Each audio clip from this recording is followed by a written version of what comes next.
Among the most cherished paranormal witnesses are those whom researchers call trained observers. Now, these include individuals whose occupations require them to carefully take in all the details of a scene, from firefighters to police officers, aviators to military personnel. These are people whose livelihoods and often their very lives depend upon accurately assessing every detail of a given situation. Although we don't always think of them as such, this trained observer category applies equally to park rangers. Those employed by our forestry services often fulfill a variety of roles, from animal control to law enforcement, putting them in situations where an honest, precise appraisal of the situation can actually mean the difference between life and death. In recent years, paranormal enthusiasts have displayed a great amount of interest in stories shared by American park rangers. But this is only part of the story. Park rangers and forestry employees from around the globe regularly find themselves in nightmarish situations.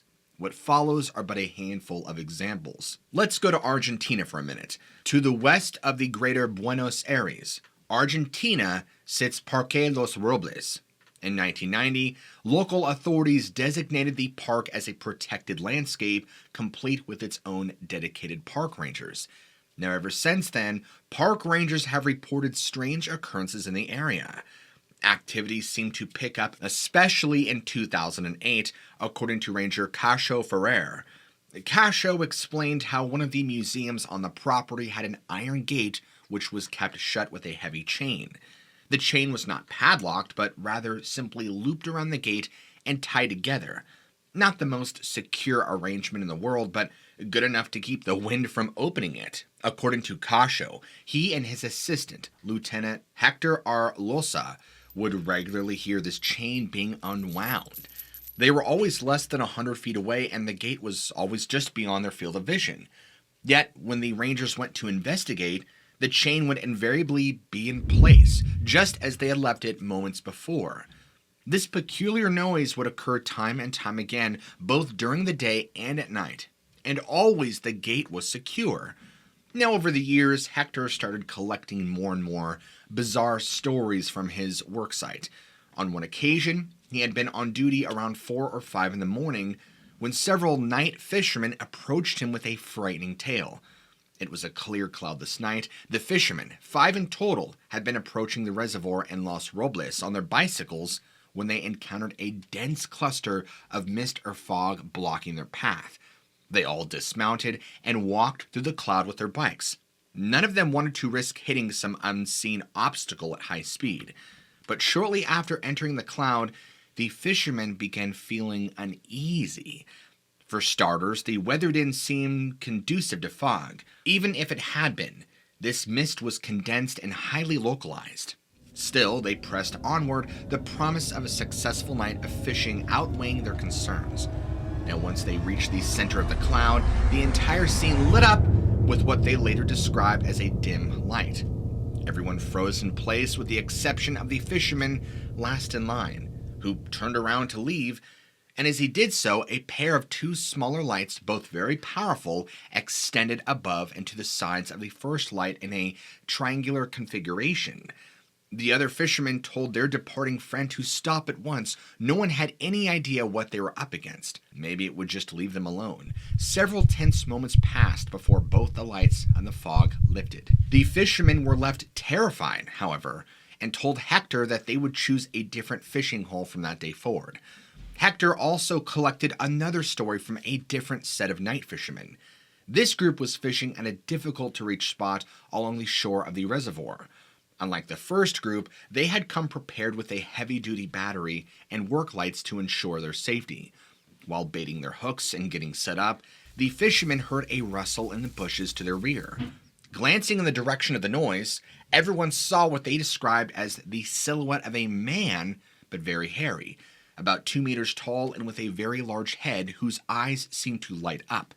Surprisingly, no one panicked, but instead, one of the fishermen suggested that they train their work light on the figure. The man closest to the equipment tried to hook it up to the battery, but in his nervousness, he's fumbling around with the connection, and by the time the light had turned on and swung in the direction of the shape, it had disappeared into the bushes. The fishermen promptly gathered their gear and relocated. Now, these stories all came to Hector secondhand from park visitors, but he and his coworkers had an interesting encounter of their very own in October of 2008. Among the features in and around Los Robles Park is the Roguero Dam, a regulating dam built on the Reconquista River in 1972. Is this dam that forms the reservoir so popular with local fishermen? Los Robles Rangers not only patrol the area around Roguero Dam, but also use a small shack located on the dam itself as a ranger station. Hector was on duty in the shack on the dam when a bizarre buzzing sensation filled his ears. It was unlike anything that he had ever experienced before, and at the time, Hector was adjusting the antenna on the shack's television, but was unable to get any of the channels to come in clearly. Odd in itself, since the television had always picked up signals without incidents. So what was this mysterious interference? Now, within moments, the telltale siren of an emergency service vehicle surrounded the outside shack. Hector ran outside and found two of his coworkers sitting in their car, visibly agitated. Right away, the other rangers had asked him if he had seen the light. Hector said he hadn't seen it, but the blinds in the shack had been closed, but he did tell them about the malfunctioning television and the buzz, which had persisted for roughly 10 minutes. The rangers in the car told Hector that they had been approaching the shack on their routine patrol when they had seen the odd light above the reservoir. It was incredibly bright, and from their vantage point, looked to be only a little smaller than the shack itself. The rangers on patrol picked up the pace to try and get closer, but unfortunately, they lost sight of the light around one of the bends in the road. We all know what they saw, obviously. It was a damn UFO. No pun intended. Now, let's go to Chile. To the west in Chile, we find another fascinating account.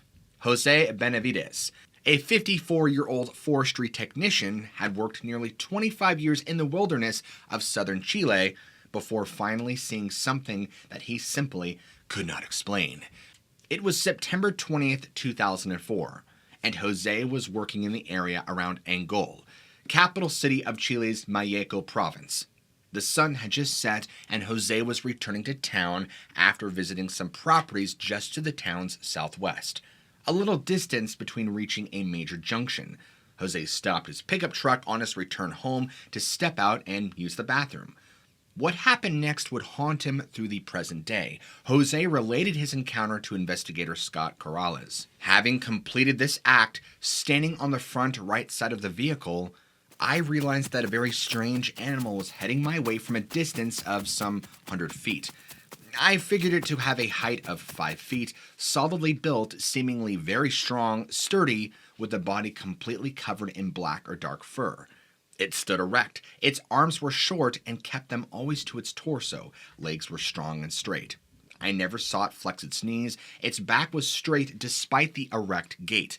The head was smaller in proportion to the body. It had 2 ears, erect and pointed like those of a horse. It had a trunk or slender muzzle, measuring some 4 to 6 inches long. I couldn't make out any eyes, possibly due to the hairiness of its head, nor could I see a nose below the aforementioned protuberance. Its shoulders were normal, like those of a man, short neck. I couldn't make out fingers on its hands or toes in its feet. The short arms were gathered over its abdomen. I was able to see it clearly thanks to the light, its proximity, and because the terrain is scraggy, with scattered pines and a lack of scrub vegetation. What struck me was its erect gait. Another strange thing was that when it walked sideways toward the pine. Some 33 feet, the ground under its feet resonated, as though its footsteps reverberated, showing it was quite heavy. The ground was dry. I began walking around the pickup along its rear, and later decided to walk toward the animal. Seeing my movements, it stopped, went back sideways without turning its back until it reached the pine tree, facing me, never taking its eyes off me. The animal remained beside the pine tree. At that moment, I boarded the pickup and returned to Angol. At no time did the animal, or whatever it was, make a show of aggression toward me. Rather, it was friendly, but shy, to tell the truth. It didn't frighten me at all. That was his account. Now let's head to England. The beast that Jose Benavides saw in 2004 bears a passing resemblance to another creature seen by a forestry worker in England in the summer of 1978. A forestry commission employee by the name of Kevin and Stephen, a student in training, were cutting inspection tracks through the trees in Repton Woods in Derbyshire. This is just a fancy name for cutting pathways through the brush so other park rangers can pass through the forest without getting caught on snags. Now, after a while, Kevin spotted something large and furry in the trees. It was his ex-wife. No, I'm just kidding. About 50 feet off the gravel pathway, it was standing in profile. A pair of short little hands held in front of it. I'm sorry, that was funny. The closest thing that it resembled was a brown fox, standing on its hind legs to a height of 4 feet. But it displayed a feature that foxes definitely don't have, according to Kevin. Its back was solid. It wasn't fur sloping down to the ground. It was almost like a locust folded in wings. The creature turned and looked straight at Kevin with a pair of dark eyes. It remained silent until he shouted, "Stephen, there's something coming your way." The pair watched as the foxhopper made its way through the thick maze of trees, yet didn't seem to interact with any of the branches in its way. "It was very odd," Kevin later said. "I ran back up to the inspection path towards Stephen, pointed to our right side, my right side, and it hadn't caught up with this as I had run across. Then we both saw it as it came on an angle toward us. It veered away slightly and started walking down into the ground, as if it was going down steps. The pair watched the creature's body seem to sink into the forest floor, following its head. Then nothing." Now, Kevin's story comes with a curious postscript, perhaps unrelated, but fascinating to consider. About a year before encountering the strange creature in Repton Woods, he and two friends had actually seen a UFO in the same area. The three men had all watched as a large light manifested over the woods 2 miles to the south. Over the course of several minutes, it released a trio of smaller white lights that descended into the forest. The smaller lights remained in the woods while the larger light took off into the sky. One has to wonder if the creature Kevin saw a year later had been abandoned by this strange aerial light, left to roam the Repton Woods for the intervening year. Now let's go to Russia. Our next tale takes us to Karelia. No, not Han Solo's homeworld, but a Russian region just east of Finland. It was here that on October 23rd, 1980, two forest rangers came face to face with the unknown. It was a clear day without a cloud in the sky. 38-year-old Mauno Urko and 36-year-old Ari Sarvi were surveying wolf populations in the northern reaches of the region, crossing the frozen tundra using a reindeer sleigh, a common mode of wilderness transportation in this part of the world, believe it or not. Now, shortly into their day, both rangers spotted something peculiar in the sky. It appeared to be a glowing sphere flying no more than 200 feet in the air. Morrow and Ari were too shocked to say anything. Both had the unnerving sense, however, that whatever it was had noticed them and had begun its descent towards the frigid landscape below. Now, as it fell closer to the earth in a corkscrew pattern, the witness began to make out further details. The closer it got, the more it looked like a pulsating red cloud concealing something within. Finally, once it reached about 15 feet above the tundra, the object then extended a long metal pipe or beam that came near but did not quite touch the ground. Along this extension, a small glowing object resembling a street lamp began to descend. Now, according to Ari, this object cut a red ring in the snow, like a devil's circle of fire, which left both of them temporarily blind.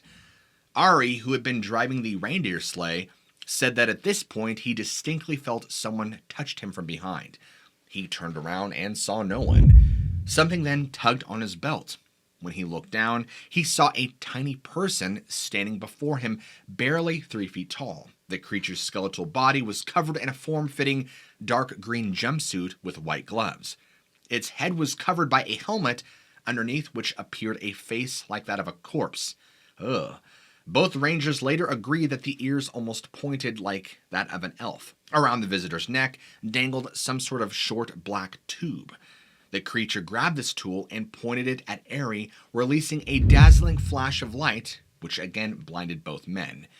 When their eyesight returned, the being was nowhere to be seen, and the craft was ascending once more into the cold sky, where it was later seen by residents in the nearby town of Kestinga.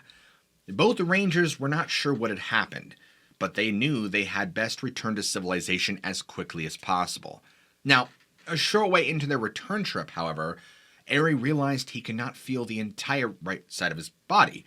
He collapsed, unable to walk or stay upright on the sleigh. Eventually, the other ranger had to prop him up against a tree while he went for help. He took the reindeer sleigh back into town and fetched a horse, which his coworker rode back to safety. Now, for the next 2 weeks alone, a host of mysterious maladies plagued Ari, who could not stop muttering, "Do not shoot me." He felt as though he could die at any minute, and he was drenched in sweat. Pain filled every muscle. He could not stop vomiting, and his urine was black. Some said that this was obviously the result of radiation poisoning. Either that or he ate at Sbarro's. Jokes aside, Ari eventually recovered and returned to the site of their encounter, where he was immediately overcome with nausea and collapsed. Now, in the meantime, the entire ordeal had given villagers the courage to step forward and share their own sightings, which happened regularly in the area. Now, as of 1992, the Kestinga UFO Watch was recording an average of 135 sightings each year. There's no way that all of those could be hoaxes, right? While the core authenticity of this encounter isn't really disputed among UFOologists, some believe that the story of these two rangers is actually a retelling of an earlier event from January 7th, 1970. In this case, two forest rangers from the Finnish side of the border encountered what they described as a troll who, as in the later version, left one of them with signs of radiation sickness. UFOologists believe that the story was appropriated by Soviet researchers who wished to lay claim to the case. Either that or the exact same story unfolded decades apart in this frozen corner of the world. The after effects that Ari experienced also resembled those from a case that unfolded in 1992, right near Russia's Krasnoyarsk region. A 27-year-old man, we'll call him Vasily, had just been appointed as a game warden southwest of the capital city of Abakan, and immediately set out to familiarize himself with the surrounding area. One of these spots included in his patrols was an old abandoned mining operation. The mine had garnered a chilling reputation over the years among locals who called it the Dead Mires, a swampy place where inexplicable events were commonplace. Vasily, however, had no desire to succumb to regional superstition and instead set out to explore the Dead Mires. He was fully confident that the scariest thing he might encounter would be a bear, maybe some poachers.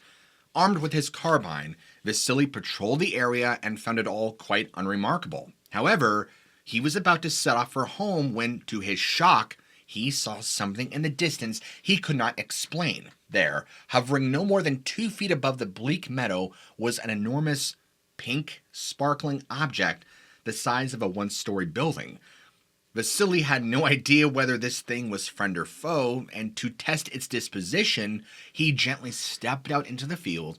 Immediately, the object swelled to twice its original size, changing from a light pink to a deep red.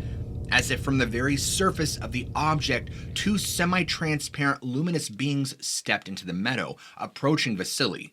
Now terrified, he took aim with his firearm. This gesture prompted an aggressive response from these figures. They took out an object that he could only describe as a glowing net and tossed it in Vasily's direction, instantly binding him up in a luminous webbing. Panic surged through him as he struggled to escape, but he knew it was a useless gesture. He was a game warden after all. He knew when an animal was trapped. The vice-like grip of the device began to restrict, closing him in, causing darkness to creep in on his vision. Vasily passed out. When he awoke, he was alone in the meadow near the Dead Mires. The only thing that remained was a large patch of burned vegetation where the strange object had once been. Vasily made his way back home, but any rest he received was short-lived. His entire body itched, the result of dozens of pink spots all over his skin. When his condition refused to improve, Vasily made the long trek into Abakan to visit a dermatologist. Now, Instead of relief, he received a death sentence. Following up appointments with ever more focused medical specialists confirmed that he was suffering from a rare and particularly aggressive form of cancer, likely brought about from intense radiation exposure. Despite being in good health before he entered the Dead Myers, Vasily died within 2 months' time, but not before sharing his tale with researchers. Now, we go on to China. One of the most recent international park ranger stories comes from us in China, specifically Xinjiang. Now, for centuries, villagers near the border of China, Russia, Kazakhstan, and Mongolia have reported a strange creature prowling the depths of Canis Lake. Whenever it grows hungry, it is said to take the shores and drag horses underwater. The first official sighting in the modern era took place in 1980. When a witness saw an odd shadow accompanied by a large wake appear on the surface of the lake. Monster fever swept through the region, reaching its peak in 1985, in a study carried out by the Xinjiang University. Scientists failed to find the monster, but did report fish of spectacular size, perhaps as long as 50 feet. Since then, this has been the official explanation for the Canis Lake monster. That is, a simply oversized fish specimen. However, there are problems with this explanation.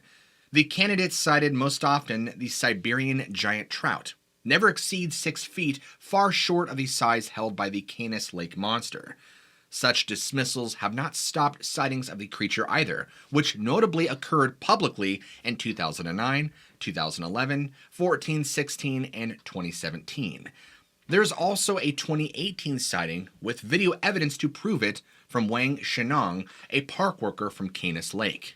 He began filming with his phone after seeing 4 strange objects jumping out of the water. Wang is convinced that the sighting was something more than an optical illusion, as the waves moved against the current, suggesting at least one large animate body was swimming through the lake.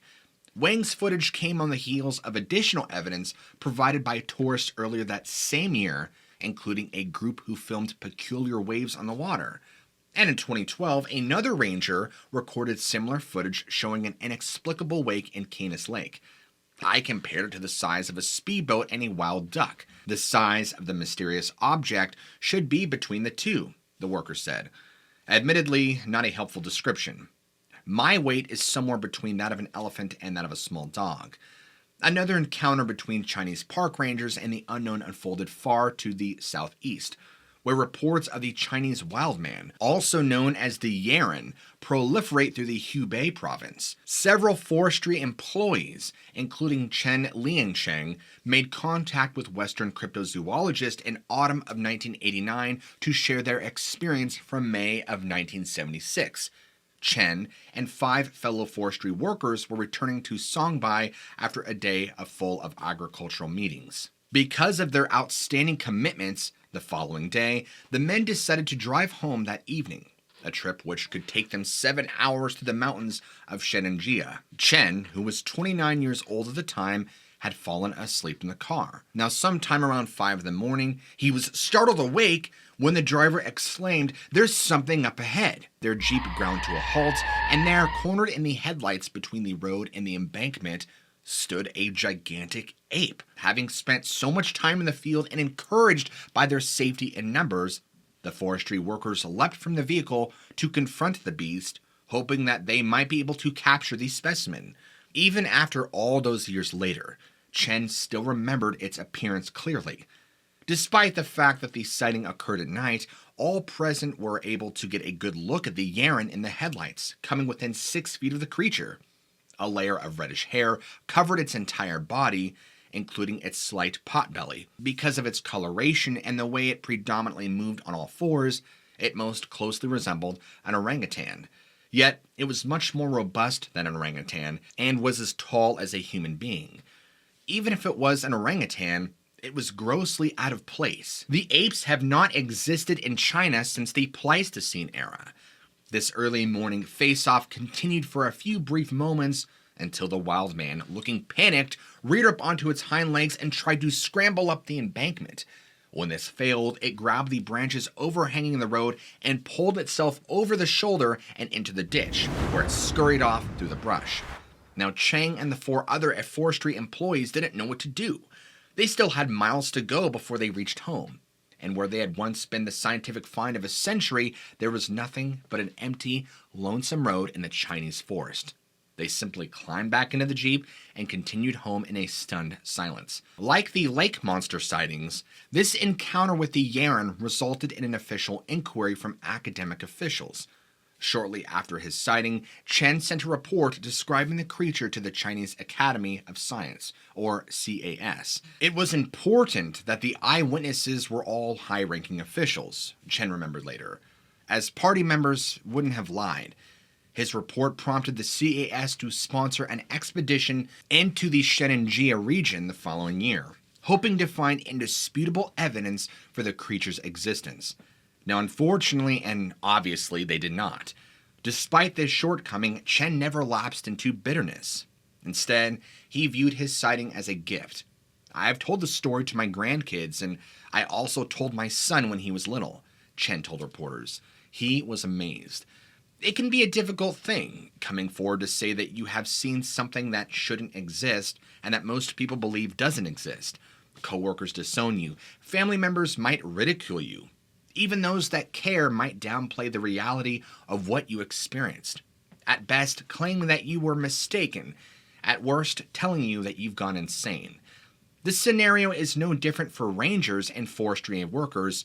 In fact, as employees of the state, the risk they take by sharing their stories is far greater. However, park rangers who see strange things in America should take heart. They are not alone. Indeed, their comrades in other countries experience strange things just as often as they do from every corner of the map. You just don't hear about it as much because that's in a different part of the world. But more importantly, I want to know what you guys think. Please be sure to let me know your thoughts and opinions on today's episode down in the comments below.